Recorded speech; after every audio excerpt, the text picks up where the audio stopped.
मड़ई में बाबा मोर बियाह कैले कोठा में गवन कैले कोठा में गवन कैले हो ललना मोहावा ओ घारी राजा देखेले धनियावा बड़ा सुंदर धनियावा बड़ा सुंदर जनी करियाए धनिया गनवा घरवा जनी बारा तनवा मजिह जनी बारा तनवा मजिह हो ए धनिया जनी करिहरा मीरा सोइया हो चुनरिया तोहरो बची जइहे चुनरिया तोहरो बची जइहे हो के करिहे राजा जी आंगन घरवा के बारा तनवा मजिहे के बारा तनवा मजिहे ए राजा जी के करिहे रामीर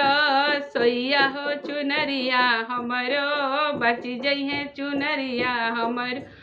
बची जइहे हो अम्मा करिहे धनी अंगनवा घरवा बहिना बारा तनवा मजिहे बहिना बारा तनवा मजिहे ए धनिया भाभी हमरो करी दिहे रामी रसोइया चुनरिया तोहरो बची जइहे चुनरिया तोहरो बची ए धनिया भाभी हमरो कोई दिहे रामी रसोइया चुनरिया तोहरो बची जइहे हो आम तो हई राउर लंगड़ी हो बहिनिया ससुर रईतिनी बहिनिया ससुर रईतिनी हो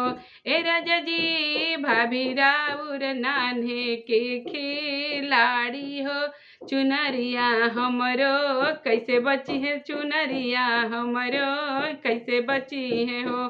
मड़ई में बाबा मोरे बियाह कैले कोठा में गवन कैले कोठा में गवन कैले हो।